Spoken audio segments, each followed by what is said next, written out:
Oh, thank you, Lord Jesus. Just because a man seems successful doesn't mean he will always be successful. Bad things happen to good people. The question is why? A lot of bad things happen to good people. And they say, why? Why should bad things happen to good people? Because good people think that just because they are good, everything should be all right. But this is a bad word. Faithful Christians particularly have a lot of problems. Faithful Christians, good Christians, they face a lot of problems and they wonder why. Many of them have refused to acknowledge the fact that they are engaged in a warfare. They say, Jesus has done it for me. He has done it for you, but he told you to fight the fight of faith. He didn't say fight the devil.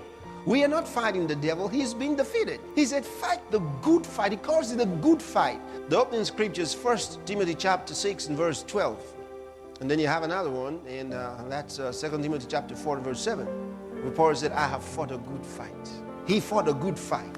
And he wrote to Timothy and said, fight the good fight of faith. He told us in 2 Corinthians 10 chapter, when we read from the 3rd verse, it says, the weapons of our warfare are not carnal, but they are mighty through God to the pulling down of strongholds.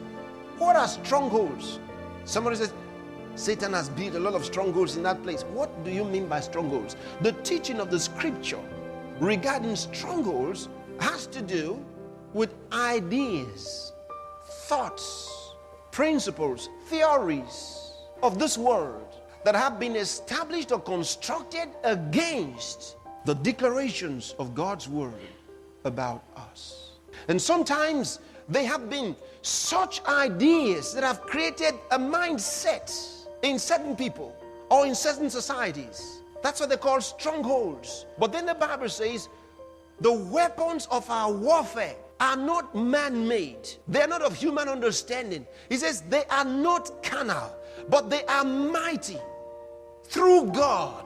That means through the Holy Ghost. I told you how to know in scripture when it uses the word God, or when he refers to, when he gives us the word God, Spirit, how can we tell whether he's referring to the Father or to the Holy Spirit or to Jesus? When he says the word, it's simple for us to know he's either talking about the scriptures or the living word, Jesus Christ. And then when he talks about the Spirit, that's simple for us, the Holy Spirit. But then when he uses a generic term, God, does that particular word apply to the Father, to the Son, to the Holy Spirit? We can tell by the context. And I explained to you how you can tell. Now this one, for example, it says, they're mighty through God. It's not through the Father. Why?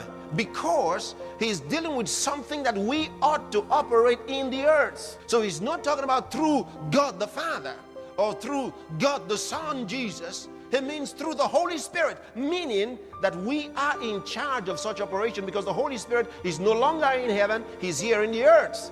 He says they are mighty through the Holy Spirit. So, and I remember sharing with you one time, teaching you on the Spirit of God ministering through us and we ministering through the Spirit. They are mighty through God, through the Holy Spirit, to the pulling down of strongholds, casting down imaginations. Sometimes there are imaginations that are against the word of God in our lives. He says we can use the word of God to tear them down. Sometimes you are haunted by imaginations, terrible imaginations. Here it is, you want to travel, you keep seeing yourself in an accident. Every time you close your eyes, you see yourself in an accident. You wake up in the hospital. Oh God, oh God, oh God. He says the weapons of our warfare are mighty through the Holy Ghost to cast down imaginations. Then he says, and every high thing that exalts itself against the knowledge of God, and to bring into captivity. That means to arrest, hallelujah, every thought and make it subject to Christ. You ought to be victorious every day. You should be on top every day. Have an exciting life every day. I don't know any other life. I live an exciting life every day.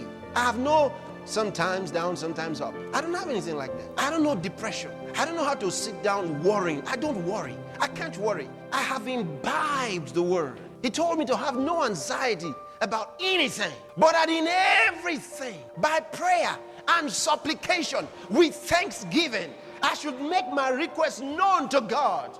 and that the peace of God that surpasses all understanding shall garrison my heart and mind in Christ Jesus. So I don't know how to worry. You know, some people worry so much. So you see some little kids worrying. You start wondering, little children, some of them worry. Where they get it from? From their parents. A chip off the old block. A little girl worrying, a little boy worrying. They look older than they really are because daddy always worries. They feel unnatural if they don't worry. Say this with me, I refuse to worry. I refuse to worry. Bible says, count it all joy when you go through diverse tests. Count it all joy. The weapons of our warfare are not carnal. They are mighty through God, through the Holy Ghost, to the pulling down of strongholds, casting down imaginations, bringing down everything that exalts itself above the knowledge of God, and arresting every thought, subjecting it to Christ. I want to show you one of those weapons. It is the word of God, but not just the word of God, but the rhema, meaning the spoken word. It is the now word. It's what is God saying right now about my situation? Well, maybe I don't know. If I don't know, what do? I pray. I stir up my spirit in the Holy Ghost until I receive rhema, which is the now word. The now word is what God is saying right now concerning me, concerning my situation. So he says, take the sword of the Spirit, which is the rhema of God. The sword of the Spirit. I told you all that kind of prayer people pray and they say, in the name of Jesus, Satan, I give it to you. In Jesus' name. It's not in your hand. The sword is in your mouth. Hallelujah. The Bible talks about Jesus. It says, and from his mouth was what? A sword. Not hand. Because it is the rhema of God. It is the word of God. And you remember another thing we talked about? The shield of faith. He says, above all. Because he told us about the helmet of salvation, the breastplate of righteousness, our loins got about with truth, our feet shod with the preparation of the gospel of peace. Then it says, above all, taking what? The shield of faith. He says, with which ye shall be able to quench. God knows better than us. He told us, he says, with your shield of faith, you shall be able. He didn't say you will pray and I will help you. He said you will have the ability, the inherent ability to quench, to put out, to neutralize. He didn't say some. He says all the fiery darts of the wicked one. He says above all, take the shield of faith. Oh, he has given me ability. No wonder Paul said our sufficiency, our ability, he can notice our ability, our competence is the ability of God.